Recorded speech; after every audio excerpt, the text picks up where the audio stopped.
In December 2000, in a quiet residential area of Setagaya, Tokyo, an entire family was brutally murdered in their own home. This crime has left investigators and the public baffled for over 2 decades. How could this happen in a neighborhood where families lived side by side? Why was the killer so comfortable lingering in the home after the crime? And why, despite the evidence, does this case remain unsolved? The Miyazawa family led a peaceful, typical life in Setagaya, Tokyo. Mikio Miyazawa, 44, worked as a marketing executive for Interbrand. His wife, Yasuko, 41, taught their daughter and worked part-time as a teacher. Nina, 8, and her younger brother Rei, 6, were full of energy and dreams.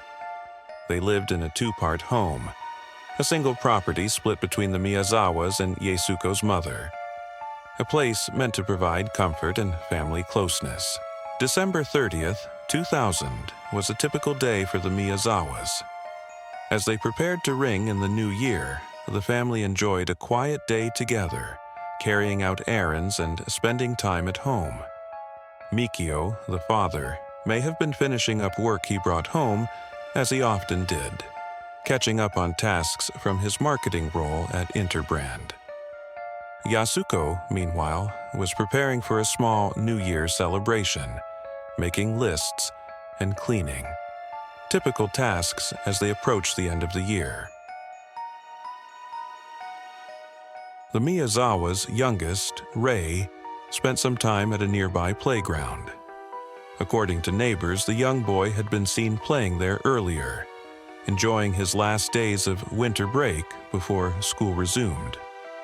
There were no reports of anything suspicious, but children playing alone may have attracted unwanted attention, and Rei's presence at the playground has led to speculation. Could someone have noticed the family through Rei's activities that day?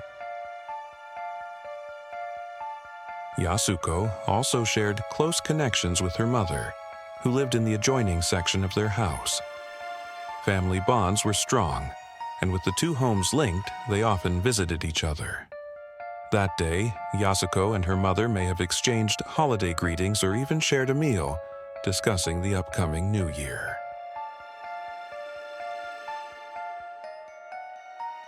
What no one could know was that they were likely being watched. Some reports suggest a man had been seen loitering near the house days before, dressed in dark clothing, casting suspicion that the family was targeted. Neighbors noted unusual footsteps, noises, and even a loud bump, possibly a break-in attempt. Was the killer scouting the family's routines, waiting for the perfect moment? That evening, the Miyazawas had dinner together, possibly enjoying a meal Yasuko had prepared in anticipation of the new year. They followed a usual evening routine, tidying up and getting ready for bed. As the quiet of the night settled, they could not have imagined the horror that would soon strike. Unbeknownst to them, their final moments as a family were drawing near. As the clock struck midnight, the Miyazawa family was fast asleep. After 11 p.m., on the night of December 30th, a man approached the Setagaya family home through the nearby Soshigaya Park, and using a fence in the backyard of the home, climbed to the second-floor bathroom window. Although some sources say that he'd also used a tree to climb to the window, as there were broken branches in the backyard. Nevertheless, after reaching the open window, the perpetrator removed the window screen and entered the house. The killer's first victim was young Rei, who lay soundly asleep in his bedroom. The intruder crept into the room, his intentions dark and sinister. In the stillness of the night, Rei had no chance to resist, as he was overpowered in a brutal attack that silenced his innocent dreams forever. Next, Mikio was awakened by the muffled sounds of struggle echoing through the house. Heart pounding, he rushed to confront the threat, only to find himself face to face with the intruder. A fierce struggle ensued as Mikio fought valiantly to protect his family. Tragically, the father was no match for the assailant, who wielded a knife, inflicting multiple stab wounds in a relentless attack fueled by sheer brutality. Meanwhile, in the attic, Yasuko and Nina were sleeping peacefully, unaware of the chaos unfolding below. Sensing the disturbance, Yasuko instinctively rose to check on her family.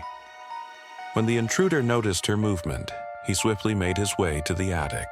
When Yasuko saw the intruder in the attic, her maternal instincts kicked in. She pulled Nina close, attempting to shield her daughter from the impending threat.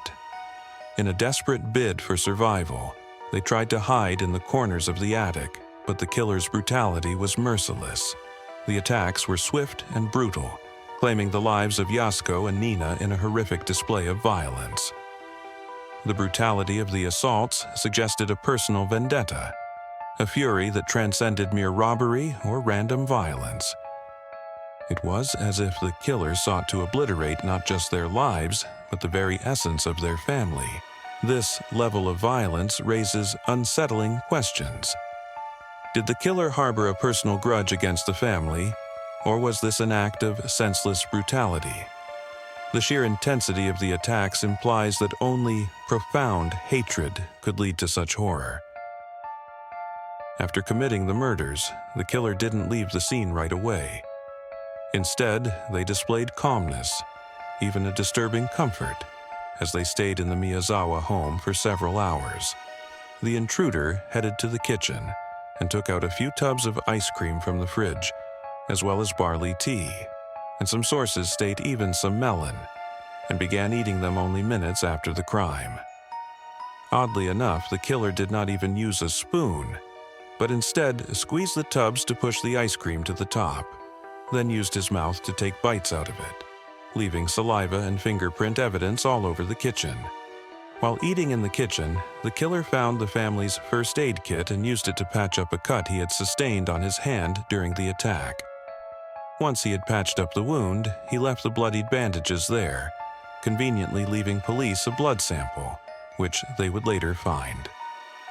After leaving the kitchen, the perpetrator headed to the storage room on the first floor and rummaged through the family's documents before pulling out a drawer of them and taking them to the second-floor bathroom where he dumped them into the bathtub. Even more bizarrely, the killer used Makio's computer, possibly to browse unrelated websites.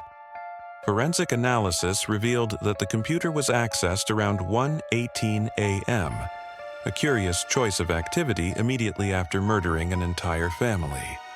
Did this indicate a lack of remorse or simply a disconnection from reality?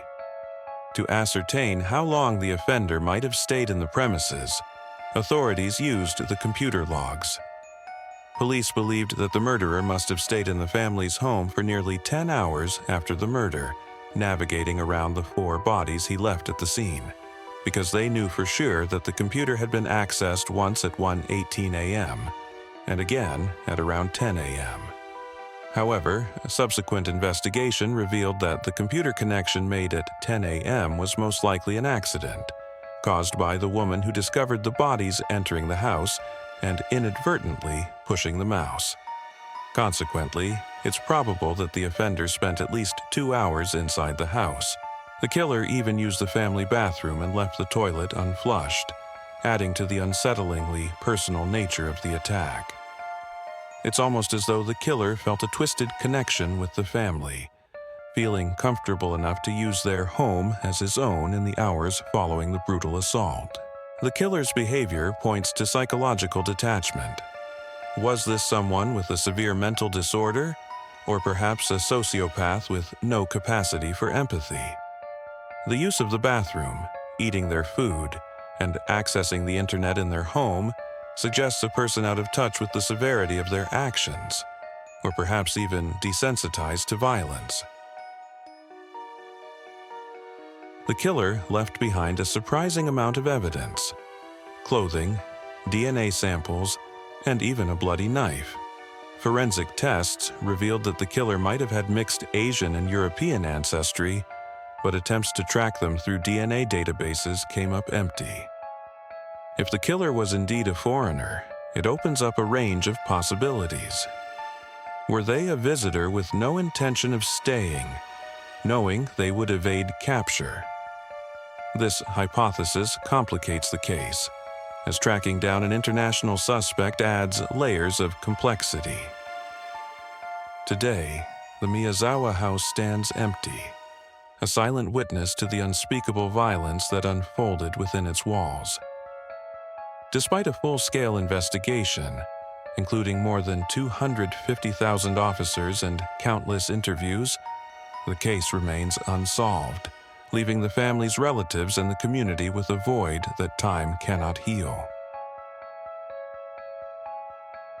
The abandoned home still carries traces of the Miyazawas, almost frozen in time, as if awaiting their return. Locals report an eerie feeling around the property, with some believing that the house itself now harbors a lingering spirit.